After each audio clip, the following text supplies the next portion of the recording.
17th one, state ill effects caused by corruption.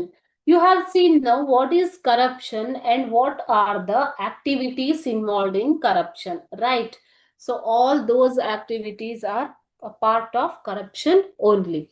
So now state the ill effects caused by corruption. Corruption leads to various negative consequences. Ill effects are nothing but negative consequences only. ಋಣಾತ್ಮಕ ಅಭಿಪ್ರಾಯಗಳು, consequences. Okay. So what are they? Corruption is one of the illegal act.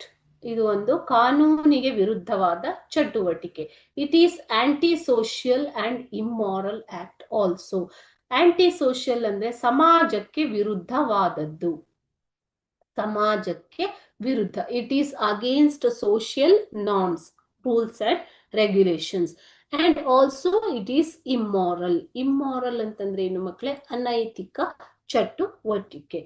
It is staunch enemy of good administration. ಒಳ್ಳೆ ಅಧಿಕಾರದ ಅಥವಾ administration ಅಂತಂದ್ರೇನು? ಆಡಳಿತಕ್ಕೆ ಇದು ಒಂದು ವೈರುಧ್ಯತೆ ಆಗಿದೆ. Okay. It disrupts transparency and accountability in administration. Transparency ಅಂತಾನೆ ಪಾರದರ್ಶಕತೆ ಮತ್ತು ಅಕೌಂಟೆಬಿಲಿಟಿ, ಒಂದು ಅಕೌಂಟೆಬಿಲಿಟಿ ಆಫ್ ಅಡ್ಮಿನಿಸ್ಟ್ರೇಷನ್ಗೆ ಇದು ವಿರುದ್ಧವಾಗಿದೆ. ಆಡಳಿತದಲ್ಲಿ ಪಾರದರ್ಶಕತೆ ಇರಬೇಕು. ಸೊ ಈ ಪಾರದರ್ಶಕತೆ ಆಗೋದಿಕ್ಕೆ ಕರಪ್ಷನ್ ಬಿಡೋದಿಲ್ಲ. Okay. Next, political corruption also leads to organized crimes. Organized crimes. Political corruption ಅಂತಂದ್ರೆ ಏನು ಮಕ್ಕಳೇ? ರಾಜಕೀಯ ಭ್ರಷ್ಟಾಚಾರ. Okay.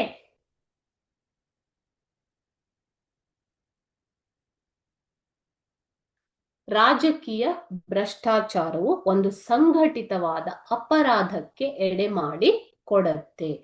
It allows bureaucratic loopholes and fraud in public service sectors. Bureaucratic ಅಂದ್ರೆ ಅಧಿಕಾರಶಾಹಿಗಳ ಒಂದು ವಂಚನೆಗೆ ಎಡೆಮಾಡಿ ಕೊಡುವಂಥದ್ದು. ಅಲ್ಲಿರುವ ಕುಂದು ಕೊರತೆಗಳು ಮತ್ತು ವಂಚನೆಗಳಿಗೆ ಎಡೆಮಾಡಿಕೊಡುವಂಥದ್ದು ಯಾವುದು? ಭ್ರಷ್ಟಾಚಾರ. ಯಾವುದರಲ್ಲಿ? ಪಬ್ಲಿಕ್ ಸರ್ವಿಸ್ ಸೆಕ್ಟರ್ಸ್ ಅಲ್ಲಿ. It weakens the social, economic and political system of the country. So corruption ಅನ್ನೋದು, ಭ್ರಷ್ಟಾಚಾರ ಅನ್ನೋದು, it weakens, it makes weak country socially, economically and politically. ರಾಜಕೀಯವಾಗಿ, ಸಾಮಾಜಿಕವಾಗಿ ಮತ್ತು ಆರ್ಥಿಕವಾಗಿ ದೇಶವನ್ನ ದುರ್ಬಲಗೊಳಿಸುವಂಥದ್ದು ಕರಪ್ಷನ್, ಭ್ರಷ್ಟಾಚಾರ. Okay.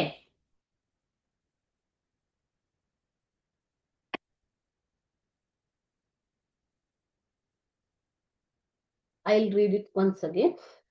State the ill effects caused by corruption.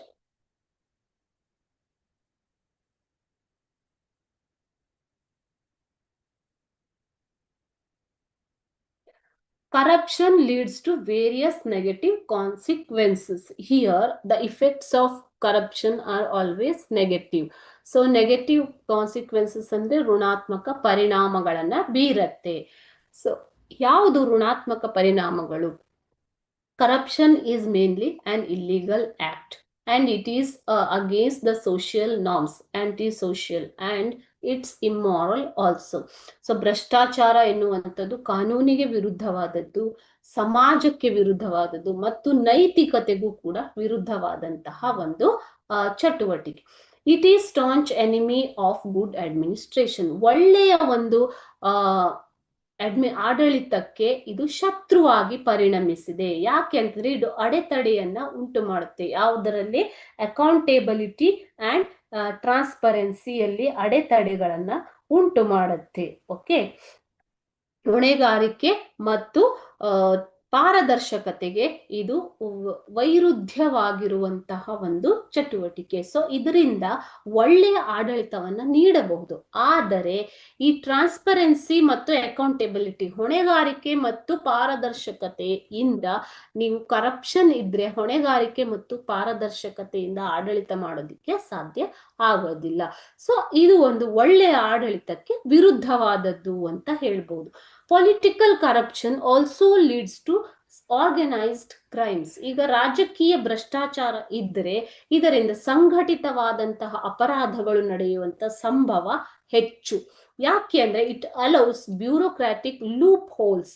So ಈ ಬ್ಯೂರೋಕ್ರಾಟಿಕ್ ಅಂದ್ರೆ ಅಧಿಕಾರಶಾಹಿಯಲ್ಲಿ ಇರುವಂತಹ ಕೆಲವೊಂದು ಕುಂದು ಕೊರತೆಗಳನ್ನ ಅಲೋ ಮಾಡಿಕೊಡುತ್ತೆ ಇದು. ಅದೇ ರೀತಿ ಪಬ್ಲಿಕ್ ಸರ್ವಿಸ್ ಸೆಕ್ಟರ್ ಅಲ್ಲಿ, ಲೋಕಸೇವಾ ಇದರಲ್ಲಿ, ಲೋಕಸೇವಾ ಇಲಾಖೆಯಲ್ಲಿ ಅಥವಾ ಯಾವುದೇ ರೀತಿಯ ಸಾರ್ವಜನಿಕ ಸೇವೆಯಲ್ಲಿ, ಸರ್ಕಾರಿ ಸೇವೆಗಳಲ್ಲಿ ವಂಚನೆಗಳು ನಡೆಯುವಂತಹ ಸಾಧ್ಯತೆಗಳು, ಕುಂದು ಕೊರತೆಗಳನ್ನ ನೋಡಿಕೊಂಡು ವಂಚನೆ ನಡೆಯುವಂತಹ ಸಾಧ್ಯತೆಗಳು ಹೆಚ್ಚು. It allows bureaucratic loopholes and fraud in public service sectors.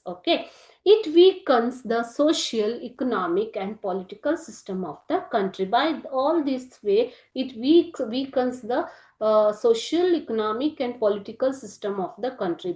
ದೇಶದ ಆರ್ಥಿಕ, ಸಾಮಾಜಿಕ ಮತ್ತು ರಾಜಕೀಯ ವ್ಯವಸ್ಥೆಯನ್ನ ದುರ್ಬಲಗೊಳಿಸುವಂತದ್ದು ಭ್ರಷ್ಟಾಚಾರ.